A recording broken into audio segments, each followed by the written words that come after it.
Ghamama, kami naungi mereka dengan awan ketika hujan akan turun. Yang satu lagi berdoa, ya Allah cukup awan saja, jangan turunkan hujan. Maka keluarlah kalimat, mendung tak berarti hujan. Saya batasi pada tausiah kali ini hanya 5 poin saja. 5 penyesalan orang sudah mati. Kenapa Ustadz sebut angka 5? Karena rukun Islam 5. Kenapa nggak pakai rukun iman? Iya juga ya. Tapi payah saya nyebutnya begini.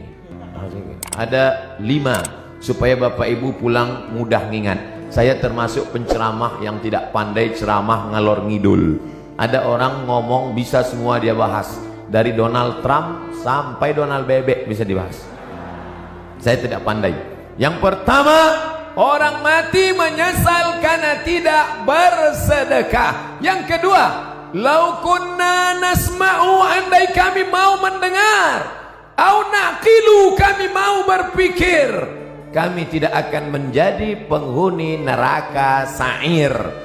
Ada neraka jahanam, ada neraka sakar, ada satu khusus neraka namanya neraka sa'ir, dan itu ditempati hanya orang-orang spesialis tidak mau mendengar pengajian. Dan masyarakat Bandung sudah selamat dari neraka sa'ir ini insyaallah.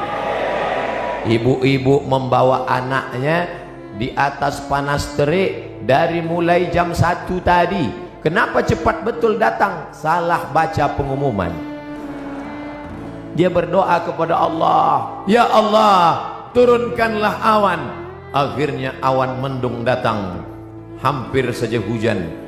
Yang satu meminta awan, wa dhallalna alaihimul ghamama, kami naungi mereka dengan awan ketika hujan akan turun.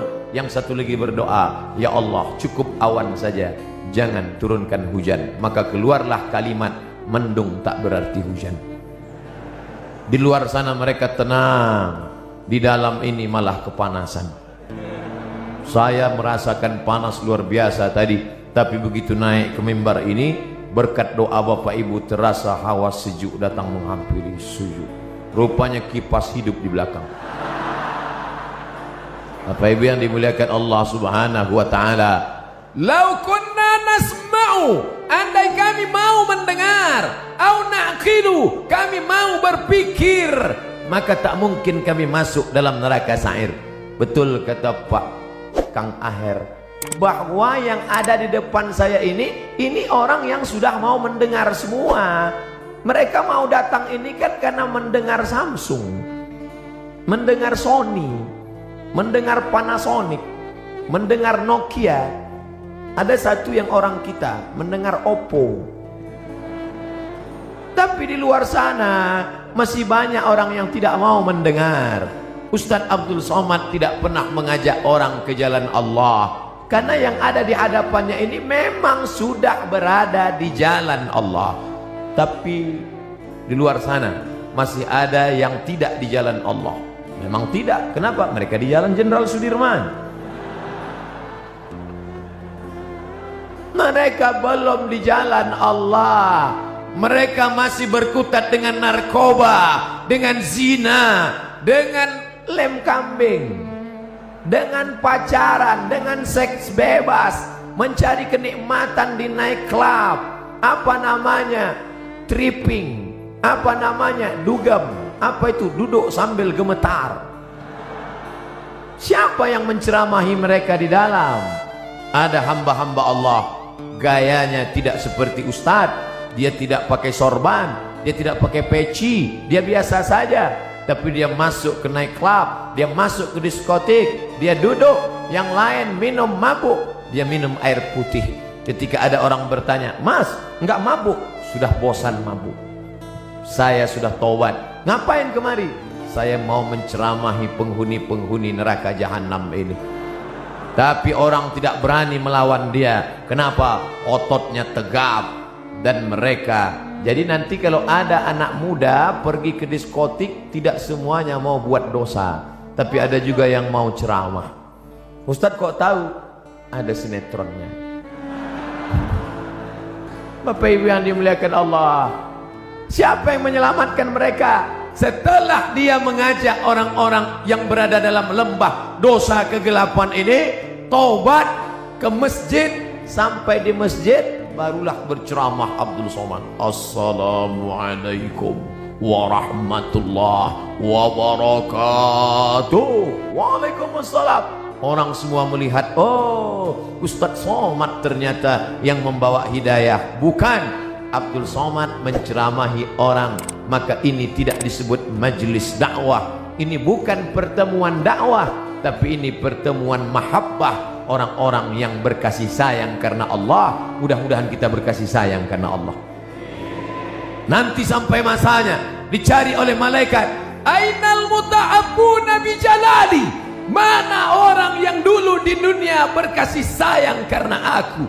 Mudah-mudahan apapun latar belakang kita, gubernur, kapolresta, kapolda, komandan kodim, komandan, pokoknya komandan lah, kita semuanya berkasih sayang karena Allah subhanahu wa ta'ala.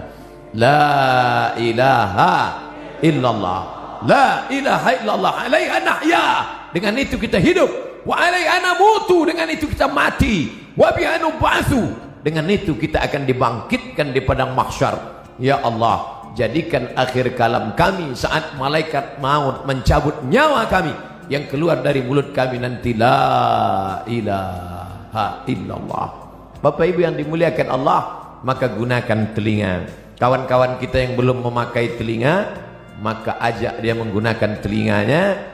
Kirim video-video, yang punya uang teruslah tambah pulsanya untuk mengirim hak, tapi bukan menebarkan hoax. Menebar kasih sayang, bukan menebarkan kebencian. Menebarkan rahmatan lil alamin, bukan menebarkan laknat, caci maki dan sumpah serapah. Karena itulah yang akan membuat kita akan tetap bersama dalam surga Jannatul Firdaus bersama Nabi Muhammad sallallahu alaihi wasallam. Yang ketiga, siapa itu orang yang menyesal? Mereka yang terbaring di rumah sakit, di ruang ICU. Suara azan sayup-sayup masuk ke celah-celah jendela. Hayya 'alas shalah. Menetes air matanya. Kenapa?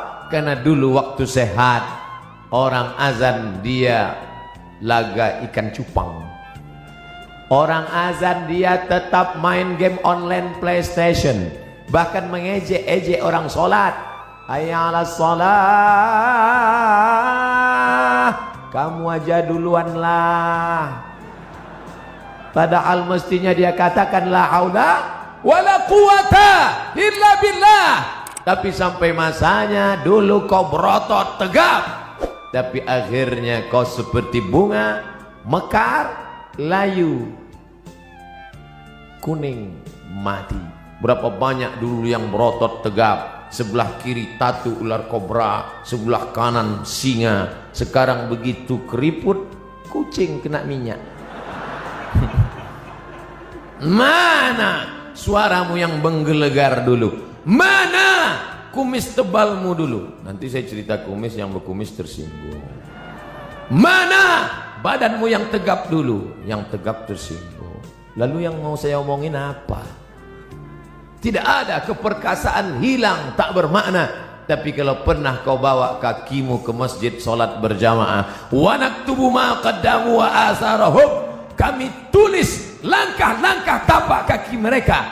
Setiap langkah pertama mengangkat derajat, langkah kedua menghapuskan dosa, langkah ketiga menghapus dosa, langkah keempat mengangkat derajat. Ini orang-orang yang di atas ini kenapa derajatnya naik?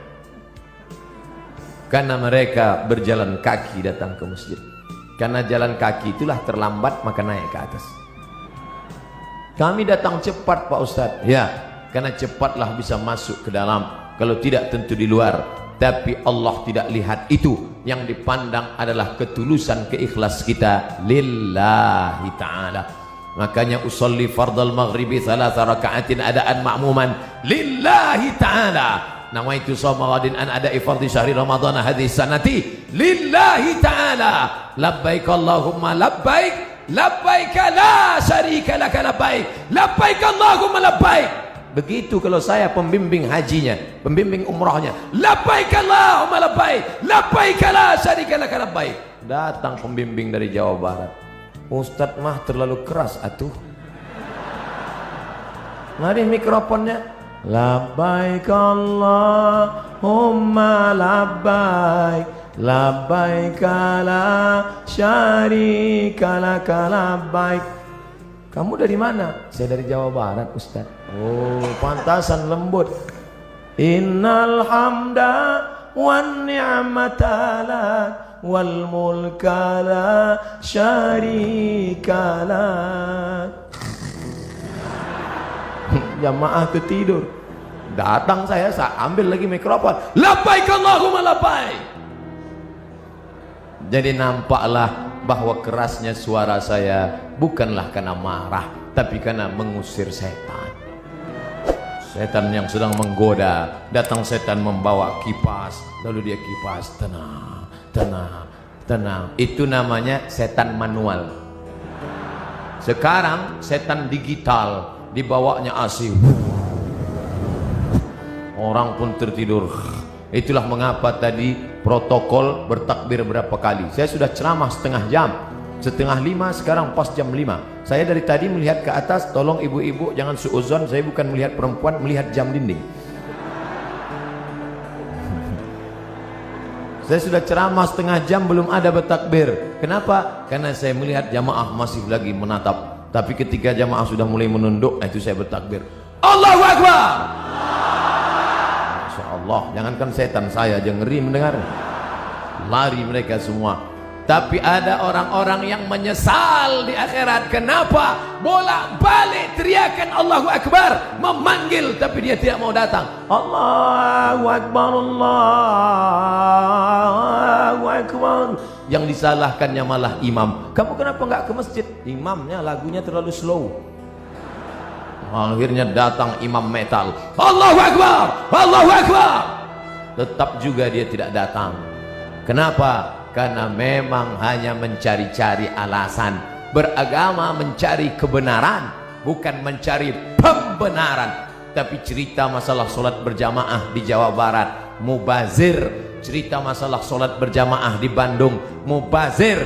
Bandung lautan jamaah, ramai, melimpah ruah. Kalau mau lihat istiqomahnya, besok subuh foto gambar masjid masing-masing. Like and share. Foto yang hari ini dari atas, dari depan, dari belakang. Besok subuh foto juga. Lalu besok buatkan gambar banding sebelum setelah. Ustadz ini mengkerdilkan kami. Tidak, ini negerinya para ulama. Banyak ulama-ulama, kiai-kiai, ulama besar datang dari sini. Maka insya Allah kita diberikan istiqomah solat berjamaah ini insya Allah. Laki-laki yang solat berjamaah itulah laki-laki yang soleh. Sedangkan laki-laki solat di rumah, laki-laki solehah. Maka nanti potong video ini pendek, like and share. Papa, ini ada video pendek. Siapa yang ceramah? Ustadz dari Riau, coba dengar.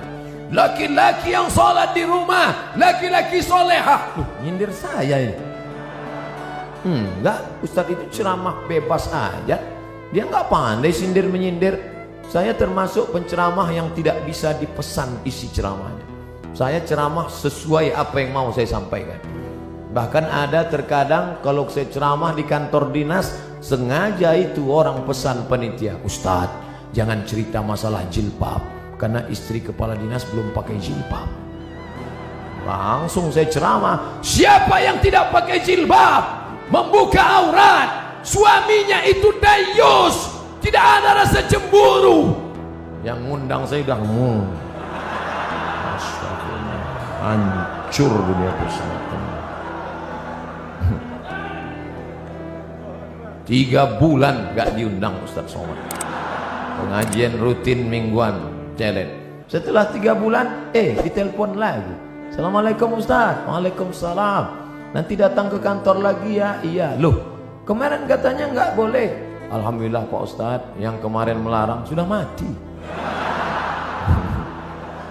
Ternyata orang yang menghalang-halang dakwah itu tidak kita. Saya nggak pernah mendoakan.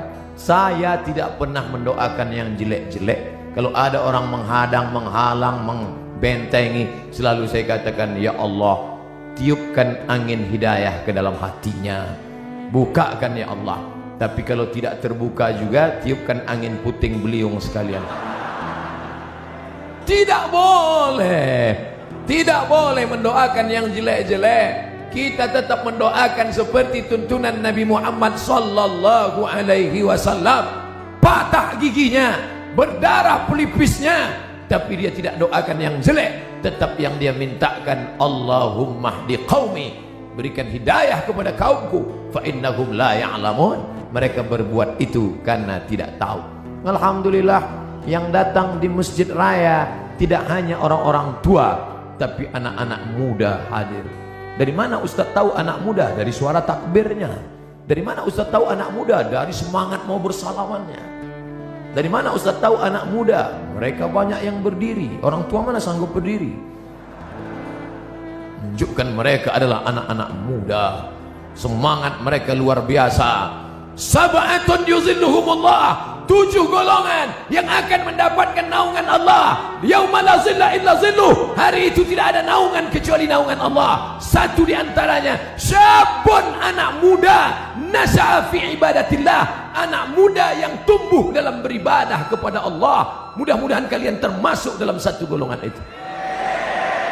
Anak muda yang lain sibuk pacaran, anak muda yang lain sibuk chatting, browsing, diving, launching, mancing.